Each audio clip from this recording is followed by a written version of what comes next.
Alors bonjour à tous, aujourd'hui on va partir donc sur des exercices de probabilité. Les probabilités, faut pas que ça vous effraie au brevet. C'est pas quelque chose de compliqué. En général, c'est de la lecture de consignes, on le verra dans les exercices, et de la logique, d'accord?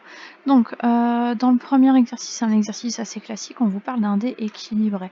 Équilibré, je vous rappelle que c'est un dé qui n'est pas truqué, qui est à l'équilibre, d'accord? Donc on écrit, au lieu d'écrire 1, 2, 3, 4, 5, 6, on écrit A, R, M, U, R, E. Vous lancez le dé, on lit la lettre qui est inscrite au-dessus. Quelles sont les issues de l'expérience? Les issues, c'est quelles sont les possibilités de réponse. Donc les possibilités de réponse, ce sont les lettres. Attention, la lettre R, je ne l'ai pas réécrite parce qu'elle apparaît, finalement, c'est une issue, même si elle peut apparaître 2 fois. Donc ensuite, on vous demande la probabilité de chacune d'elles. Toutes les lettres ont la même probabilité, sauf R, d'accord? Donc la lettre A, c'est 1 sur 6, parce qu'elle peut apparaître qu'une fois sur les 6. Alors, au lieu d'écrire les phrases, vous verrez dans tous les exercices, j'écris P de A égale.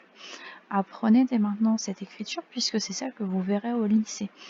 Donc la probabilité de R, c'est 2 sur 6, puisque la lettre R apparaît 2 fois dans le mot armure, M 1 sur 6, U 1 sur 6 et E 1 sur 6. Pour P de E1, donc c'est obtenir les lettres du mot rameur. Rameur et armure sont des anagrammes l'un de l'autre, c'est juste les lettres qui ont changé de place, donc c'est la probabilité de 1, c'est ce qu'on va appeler un événement certain. Pour E2, donc qui est les lettres du mot coton, il n'y a aucune lettre en commun entre coton et armure, donc la probabilité vaut 0, c'est ce qu'on appellera un événement impossible. Pour malin, 2 lettres en commun, donc 2 sur 6, et une consonne, il y en a 3 dans le mot armure. D'accord? Rien de compliqué. L'exercice 16, c'était aussi assez facile, donc je ne vais pas rentrer dans le détail, je pense avoir bien détaillé de toute manière les corrections. L'exercice 19, il y a juste une question sur laquelle je voudrais revenir, qui est la probabilité de l'événement B, qui est la personne est du groupe B. Il fallait juste faire attention à bien additionner les personnes qui sont B positifs et les personnes qui sont B négatifs. Donc à faire 8 plus 1, 9. Donc la probabilité c'est 9 sur 100. J'aurais très bien pu répondre égale 9%. Écrire 9% ou écrire 9 sur 100, c'est la même chose. Ça, faut bien en être conscient. D'accord?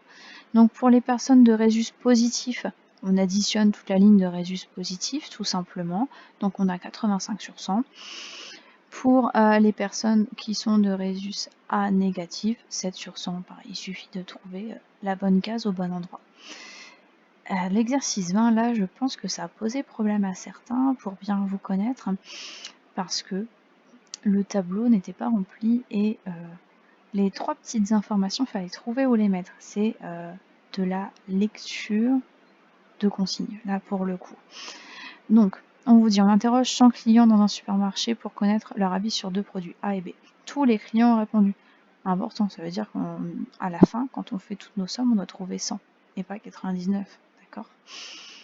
Donc on dit 20 clients sont satisfaits des 2 produits. Donc satisfaits des 2 produits, ça veut dire qu'ils sont satisfaits du produit A et satisfaits du produit B. Donc mon 20, il est là. 35 des clients sont satisfaits du produit A. On ne dit pas en fait s'ils sont satisfaits du produit B ou non. Donc le total de mes satisfaits, 35, il est bien dans ma ligne totale. Et 27 clients ne sont satisfaits que du produit B. D'accord? Donc là, non satisfait du produit B, j'ai mon 27. Ensuite, pour remplir, on a juste à faire des soustractions. J'ai mon 35, j'ai le 20, donc je peux trouver 15. On fait 20 plus 15, 35. On avait le 27. J'ai mon 15, 15 plus 12, 27. Pour avoir le 65 par exemple, on fait 100 moins 35, 65. Ensuite, on peut trouver le 53 et ensuite le 73. Il y a plein de manières de remplir le tableau, d'accord? À chaque personne, une manière différente, j'ai envie de dire. D'accord? Donc sur les exercices et les probabilités. Donc la probabilité satisfait du produit B. On ne vous dit pas s'il est satisfait du produit A ou non. Donc on prend bien le total, 73 sur 100. Ensuite, pour le deuxième, c'est la probabilité satisfait uniquement du produit A. Donc uniquement du produit A, ça veut dire qu'il n'est pas satisfait du produit B. Donc c'est 15 sur 100. Ensuite, la probabilité qu'il soit satisfait d'un seul des deux produits. Donc il est soit satisfait de A, soit uniquement satisfait de B. Donc 15 plus 53, 68 sur 100. Et le dernier, il fallait encore rajouter, parce que c'est au moins d'un des deux produits. Donc il peut être satisfait que de A, il peut être satisfait que de B, ou satisfait de A et de B.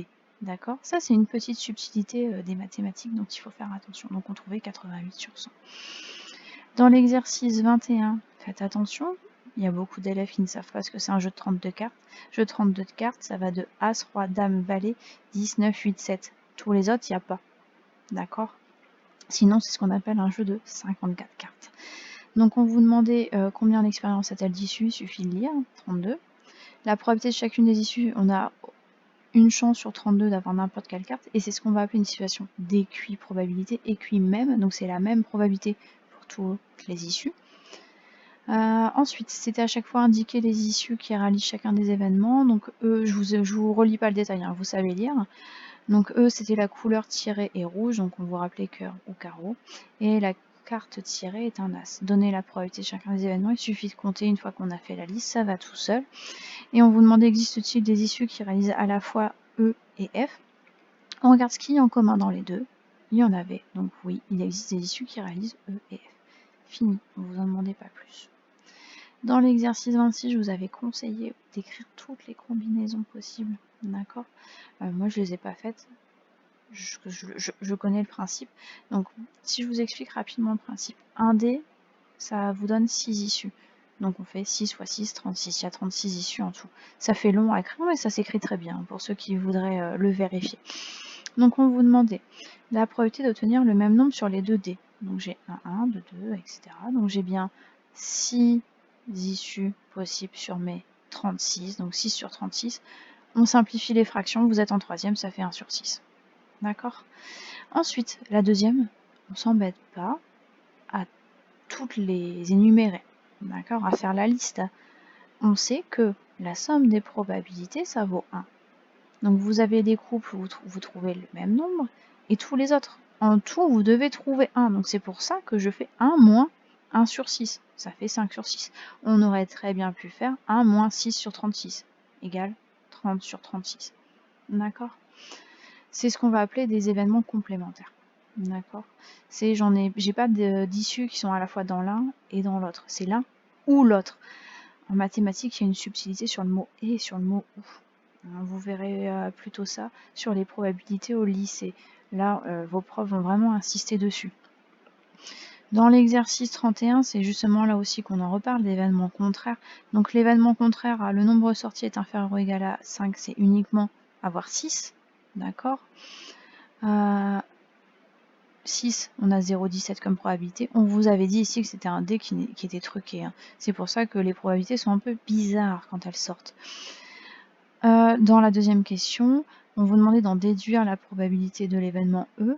Donc, on fait 1 moins 0,17, c'est-à-dire la probabilité totale qui vaut 1 moins mon 0,17, 0,83, ou on pouvait très bien additionner la probabilité d'avoir le 1 plus la probabilité d'avoir le 2 plus la probabilité d'avoir 3, etc., etc.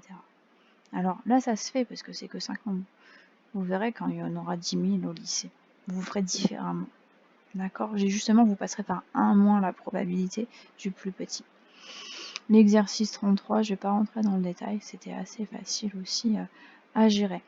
Donc, prochain chapitre, on va partir sur autre chose, on va repartir sur de la géométrie, on va faire ce qui s'appelle de la trigonométrie. L'an dernier, normalement, vous avez vu ce qui s'appelle le cosinus d'un angle, il vous reste à voir sinus et tangente. Je vais rappeler du cours sur cosinus en même temps. D'accord? On va tout revoir depuis le début. Donc le chapitre il va se décomposer en 3 parties. Une première partie qui sera essentiellement du vocabulaire. Ce sera très rapide pour vous à voir. Donc, je pense que je vous le donnerai en 2 parties plutôt qu'en 3. Donc une première partie sur c'est quoi le cosinus, c'est quoi le sinus, c'est quoi la tangente, qu'est-ce que l'hypoténuse, le côté opposé, le côté adjacent. Et ensuite on verra comment ça s'applique. Donc il y a 2 cas de figure, soit on cherche un angle, soit on cherche une longueur dans un triangle rectangle. Attention, à chaque fois je me situe dans les triangles rectangles. Je vous mets le cours et on en reparle la prochaine fois. Bonne journée, au revoir.